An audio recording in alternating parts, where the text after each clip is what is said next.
All this week on Dateline Schools, we're getting some healthy tips on how to keep this holiday season a fun but healthy time as we're meeting with family and having friends and having fun together as well. And to tell us all about it, my special guest from the St. Clair County Health Department is Communicable Disease Coordinator Chris Czubachowski. And Chris, what are the typical symptoms that we're going to see if someone has the flu? If somebody has the flu, there's going to be a sudden onset of headache, severe cough, chest discomfort, pretty severe. There's going to be muscle aches, just feeling tired and exhausted. But those are somewhat similar to the common cold, aren't they? Common cold, you're gonna have a little more energy with the common cold. It'll be a gradual onset.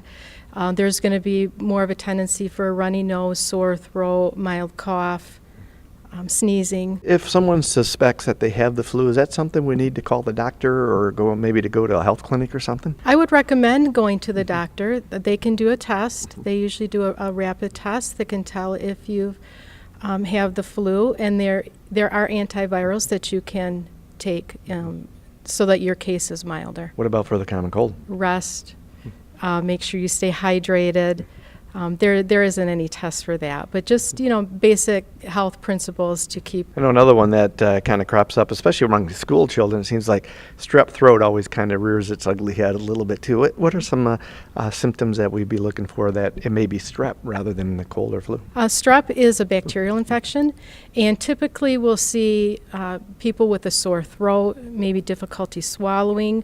The lymph nodes in the front of their neck can become enlarged, and fever of 101 or greater. With school kids, and a lot of parents have this question as well, how do I know when to send the kids to school or not send the kids to school, or take them to the doctor or not take them to the doctor? Well, as a parent, you know your child best. So you have a feeling if they're becoming ill, coming down with something. So definitely in that instance, you want to keep them home.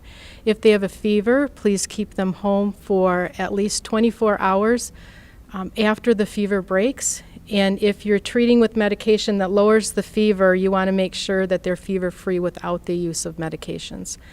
If the kids have more symptoms of nausea, vomiting, diarrhea, we would worry about dehydration. So definitely take them to a healthcare provider to get them evaluated. High fevers would fall into that category. And then if they are lethargic and they're tired and they don't want to eat, use your gut feeling. Take them in to be evaluated. We'll be back with more tomorrow. For Dateline Schools, I'm Terry Harrington.